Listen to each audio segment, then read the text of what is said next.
हिमाचल विधानसभा चुनाव में बीजेपी के हर्ष महाजन की जीत हुई। कांग्रेस के अभिषेक मनु सिंह भी हार गए। ड्रॉ के जरिए फैसला हुआ। बीजेपी प्रत्याशी हर्ष महाजन ड्रॉ के जरिए विजेता बन गए। दोनों दलों के प्रत्याशी को मिले थे 34 मत।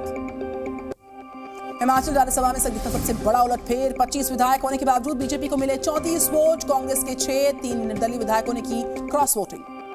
हार के बाद सीएम सुखविंदर सिंह सुक्खू और अभिषेक मनु सिंह ने की प्रेस कॉन्फ्रेंस। 9 विधायकों की क्रॉस वोटिंग को बताया हिमाचल की संस्कृति के साथ धोखा होगा। अभिषेक मनु सिंह ने क्रॉस वोटिंग करने वाले विधायकों का धन्यवाद किया। बोले उनसे बहुत कुछ सीखने को मिला है।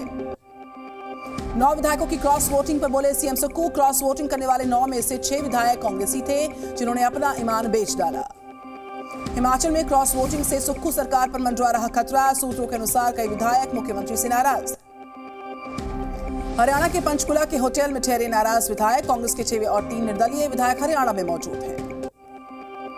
हिमाचल में राजनीतिक संकट को सुलझाने के लिए कांग्रेस आलाकमान हुआ एक्टिव। डीके शिवकुमार और भूपेंद्र सिंह हुड्डा जाएंगे हिमाचल। सीएम सुक्खू को हटाने पर विचार कर सकता आलाकमान। हुड्डा और डीके शिवकुमार लेकर आलाकमान को देंगे अपनी जानकारी।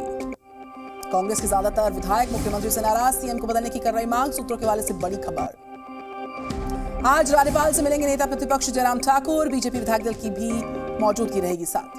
विधानसभा चुनाव में जीत के बाद बीजेपी ने बुलाई विधायक दल की मीटिंग। जयराम ठाकुर बोले हिमाचल के सीएम को पद से देना चाहिए इस्तीफा। जयराम ठाकुर ने कांग्रेस पर हमला बोला। कहा महज 1 साल में विधायकों ने छोड़ा सीएम का साथ। यूपी राज्यसभा चुनाव में बीजेपी की बड़ी जीत। 8 सीट पर बीजेपी उम्मीदवार जीते। 2 सीट पर समाजवादी पार्टी का कब्जा हुआ। यूपी राज्यसभा चुनाव में बीजेपी को 394 में से 294 मिले वोट। एसपी ने 100 मतों के जरिए 2 सीट पर जीत की दर्ज। एसपी के साथ बीएसपी के 1 विधायक ने की क्रॉस वोटिंग। एसपी ने लगाया बेईमानी का आरोप। बीजेपी उम्मीदवार सुधांशु त्रिवेदी ने फिर जीता राज्यसभा चुनाव। सुधांशु त्रिवेदी को मिले कुल 38 वोट। सीएम योगी ने सभी 8 उम्मीदवारों को दी जीत की बधाई। सीएम योगी ने सभी को सम्मानित किया।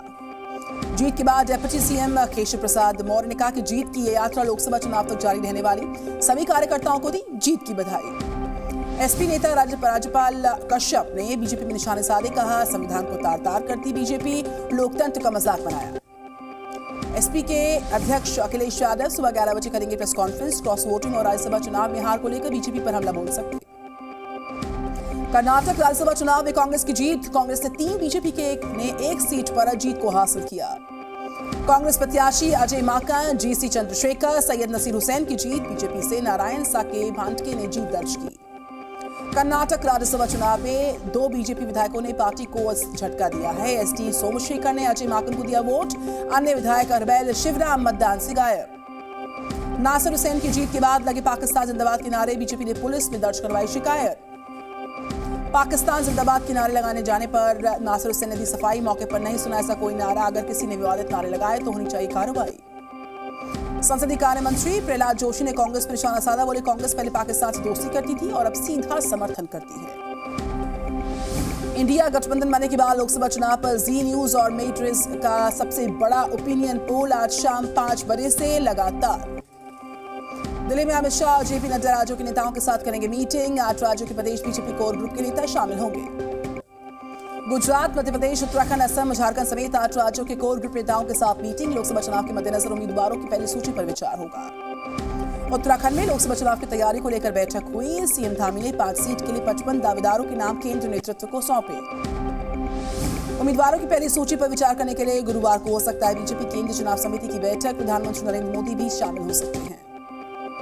लोकसभा चुनाव के लिए आम आदमी पार्टी ने दिल्ली से उतारे 4 उम्मीदवार। बची हुई 3 सीट पर कांग्रेस उतारेगी प्रत्याशी।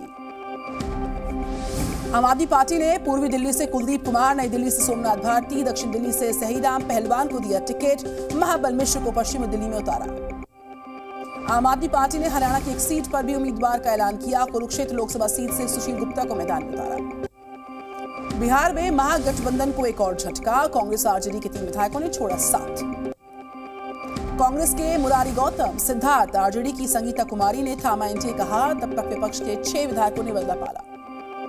बिहार के दरभंगा दौरे पर रक्षा मंत्री राजनाथ सिंह जनसभा को करेंगे संबोधित। लोकसभा चुनाव के लिए फूकेंगे बिगुल। देश में लोकसभा चुनाव से पहले लागू होगा नागरिकता संशोधन कानून। सरकार ने तैयार कर लिया पोर्टल। सूत्रों के हवाले से बड़ी खबर। मार्च के पहले सप्ताह में लागू हो सकता है सीए के नए नियम। ऑनलाइन होगी आवेदन और नागरिकता देने की प्रक्रिया। आवेदन करने वालों से नहीं मांगा जाएगा कोई भी दस्तावेज। सूत्रों के हवाले से खबर है, कानून में किसी की नागरिकता छीनने को कोई प्रावधान नहीं। कांग्रेस नेशनल कॉन्फ्रेंस पीडीपी के बीच सीट शेयरिंग पर बन सकती बात, आज हो सकता है ऐलान। महाराष्ट्र के यवतमाल के दौरे पर पीएम मोदी किसान सम्मान निधि की 16वीं किश्त करेंगे जारी। पीएम मोदी करीब 5000 करोड़ की योजनाओं का करेंगे उद्घाटन। पीएम मोदी देंगे 1 करोड़ आयुष्मान कार्ड। मोदी आवास घरकुल योजना की भी करेंगे शुरुआत। पीएम मोदी ने मदुरई के मीनाक्षी अम्मन मंदिर में की पूजा अर्चना। पुजारियों ने दिया पूर्ण कुंभम मंदिर सम्मान। पीएम मोदी ने तमिलनाडु के पलदम में जनसभा को किया संबोधित। इंडिया गठबंधन पर हमला बोला। आज से 2 दिन के पश्चिम बंगाल के दौरे पर जा सकते गृह मंत्री अमित शाह 29 फरवरी को इस्कॉन कार्यक्रम में शामिल होंगे। ज्ञानवापी के व्यास तहखान में पूजा कर रोक की मांग। ज्ञानवापी मस्जिद कमेटी की याचिका पर वाराणसी कोर्ट करेगा सुनवाई। आज कर्नाटक के हुबली जाएंगे विदेश मंत्री एस जयशंकर। कई परियोजनाओं की रखेंगे आधारशिला। जमीन के बदले नौकरी मामले में राबड़ी। मीसा भारती हेमा यादव की जमानत पर कोर्ट में होगी सुनवाई। अंतरिम जमानत पर 3 आरोपी हैं। लोकसभा सांसद नवनीत राणा की याचिका पर सुप्रीम कोर्ट में सुनवाई। हाईकोर्ट ने जाति प्रमाण पत्र रद्द करने का आदेश दिया था। एसपी के सांसद शफीकुर बर्क का नमाज जनाजा आज है। दरियासट कब्रिस्तान में सुपुर्द खाक होंगे। आज संयुक्त किसान मोर्चा और किसान मजदूर मोर्चा के बीच होगी बैठक। आगे की रणनीति पर चर्चा होगी। गृह मंत्रालय ने जमात इस्लामी पर 5 साल के लिए प्रतिबंध बढ़ा दिया। साल 2019 में पहली बार लगा था बैन। गृह मंत्री अमित शाह ने जमात इस्लामी को बताया देश के लिए खतरा। का देश की सुरक्षा को खतरा पहुंचाने वाले व्यक्ति के खिलाफ कड़ी कार्रवाई होगी। जम्मू कश्मीर में एनआईए का बड़ा एक्शन। कई जगहों पर की गई छापेमारी। जम्मू कश्मीर के बारामूला में सुरक्षा बलों को मिली सफलता। लश्कर के आतंकियों के मददगार को किया गया गिरफ्तार। विशाखापट्टनम में अंतर्राष्ट्रीय नौसैनिक अभ्यास मिलन 2024 का समापन। आईएनएस विक्रांत पर हुआ भव्य समारोह। छत्तीसगढ़ के कोरिया में भारी बरसात के साथ गिरे ओले। ओलावृष्टि से फसलों को नुकसान हुआ। यूपी के झांसी में बरसात और ओले गिरने से फसलों को नुकसान। झारखंड के खूंटी में बरसात के बाद बिजली गिरने से 4 लोग घायल हुए। छत्तीसगढ़ के बीजापुर में नक्सलियों की साजिश नाकाम। टिफिन बॉम्ब और आईईडी की बरामद की। आंध्र प्रदेश के विशाखापट्टनम में शिक्षा संस्थान में लगी भयंकर आग। कड़ी मशक्कत के बाद काबू पाया। जम्मू कश्मीर के पुलवामा में एक घर में लगी भीषण आग। सेना और दमकल की टीम ने इस पर काबू पाया। बिहार के मुजफ्फरपुर में चलती बस में अचानक लगी आग। स्थानीय लोगों ने बचाई यात्रियों की जान। बिहार के चंपारण में शॉर्ट सर्किट से एक घर में लगी भीषण आग। चपेट में आए 2 घर जलकर राख। राजस्थान के जयपुर में लूटपाट करने वाले गैंग का भांडाफोड़। गैंग का सरगना गिरफ्तार। राजस्थान के कोटपुतली में रेप पीड़िता पर हमला करने का मामला। 2 आरोपियों को निकाला गया जुलूस। यूपी के मुजफ्फरनगर में 2 पक्षों में खूनी संघर्ष। विवाद में 2 युवकों की मौत, 2 की हालत नाजुक। नोएडा में पुलिस बदमाशों में एनकाउंटर हुआ। 2 चोर हुए गिरफ्तार। कार समेत अवैध तमंचा मिला है। हरियाणा के करनाल से खबर, अवैध निर्माण पर चला प्रशासन का बुलडोजर। बिहार के जहानाबाद में अवैध अतिक्रमण पर चला प्रशासन का डंडा। हरियाणा के करनाल में बदमाशों ने 3 युवकों पर किया अटैक। युवकों की कार पर बरसाए लाठी और डंडे। यूपी के झांसी में दुकान से रुपए लेकर फरार हुए चोर। चोरी की घटना रिकॉर्ड हुई कैमरे में। यूपी के कुशीनगर में भीड़ ने पति पत्नी को पीट दिया। दोनों पर चोरी करने का आरोप। यूपी के हरदोई में बैठक के दौरान एसपी के जिला अध्यक्ष और कार्यकर्ताओं में झड़प हुई है। रणजी ट्रॉफी के क्वार्टर फाइनल में मुंबई के नंबर 10 और नंबर 11 बल्लेबाज की शानदार पारी। रणजी ट्रॉफी के सेमीफाइनल में खेलेंगे श्रेयस अय्यर। मुंबई की टीम में शामिल। एलेना नॉर्मन ने हॉकी इंडिया के सीईओ पद से दिया इस्तीफा। महिला प्रीमियर लीग में रॉयल चैलेंजर्स बेंगलुरु की लगातार दूसरी जीत दर्ज हुई है।